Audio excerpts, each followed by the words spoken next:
ഒറീസയിലെ ഭുവനേശ്വറിൽ 4,27,00,000 രൂപയുടെ കൈക്കൂലി പിടിച്ചു.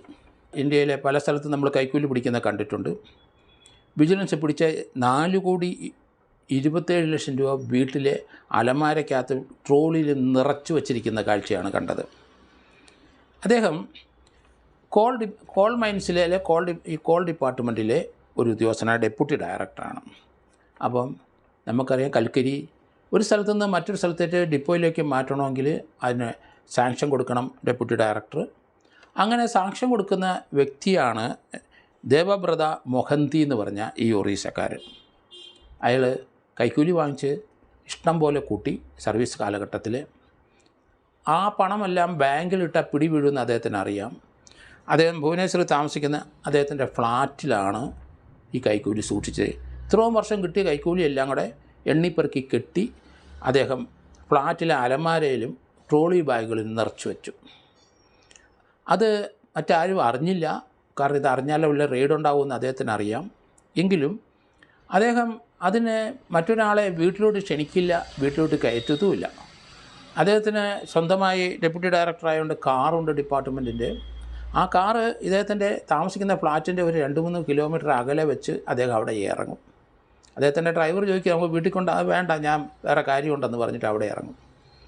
അയാൾ ഔദ്യോഗിക വാഹനം ഉപയോഗിക്കുന്നത് 2-3 കിലോമീറ്റർ അപ്പുറത്ത് വെച്ച് ഇറങ്ങിയിട്ട് അവിടെ നിന്ന് നടന്നാണ് വീട്ടിൽ പോകുന്നത്. തൻ്റെ വീട് തൻ്റെ ഡ്രൈവറും കാണണ്ട, തൻ്റെ ഉദ്യോഗസ്ഥന്മാരും കാണണ്ട, ആരും കാണണ്ട. ഒരു ഫ്ലാറ്റിലാണ് അദ്ദേഹം താമസിക്കുന്നത്. ഫ്ലാറ്റിലെ അലമാരയിലും അവിടുത്തെ ട്രോളിയിലൊക്കെയാണ് 500-ൻ്റെ നോട്ട് കെട്ടുകൾ 4,27,00,000 രൂപയുടെ അടുക്കി പെറുക്കി കെട്ടിവെച്ചിരിക്കുന്നത്. എന്തായാലും ഇപ്പോൾ 30,000 രൂപ അദ്ദേഹം ഡിമാൻഡ് ചെയ്തു. ഒരു കൽക്കരി ഡിപ്പോയിൽ നിന്ന് മറ്റൊരിടത്തേക്ക് ചരക്ക് കൊണ്ടുവന്നതിന് അതിന് ഇദ്ദേഹം സാങ്ഷൻ കൊടുക്കണം, 30,000 രൂപ കൈക്കൂലി വേണമെന്ന് പറഞ്ഞു. ഏതായാലും ഇദ്ദേഹത്തിൻ്റെ ശല്യം കൊണ്ട് അവർ കൊടുക്കാൻ സമ്മതിച്ചു. അങ്ങനെ വിജിലൻസിനെ അറിയിച്ചിട്ട് അദ്ദേഹത്തിന് 30,000 രൂപ പാർട്ടി കൊടുത്തു പിടി വീഴുകയും ചെയ്തു.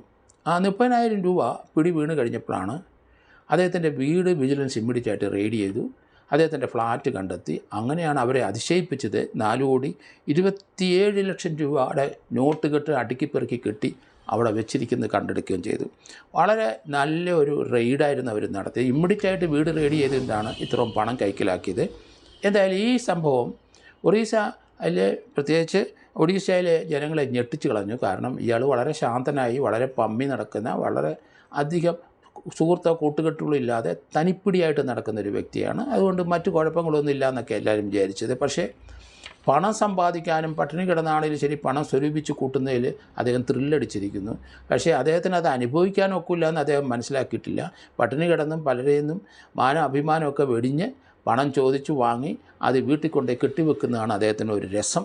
അതിലദ്ദേഹം രസം കണ്ട് ഇത്രയോ വർഷം സമ്പാദിച്ച ആ പണം മുഴുവനാണ് ഇപ്പോൾ ഒറ്റയടിക്ക് അദ്ദേഹത്തെ വിജിലൻസ് തപ്പിക്കൊണ്ട് പോയത്.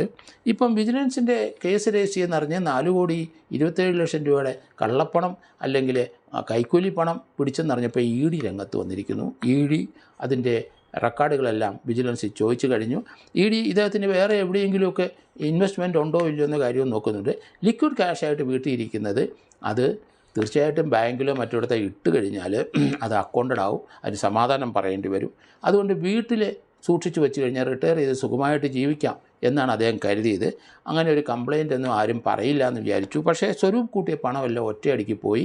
30,000 രൂപയുടെ ഒരു കൈക്കൂലി കേസിൽ ഇപ്പം അറസ്റ്റ് ചെയ്തതോടെയാണ് അദ്ദേഹം നിർഭാഗ്യവനായത് എന്നാണ് എനിക്ക് തോന്നുന്നത്.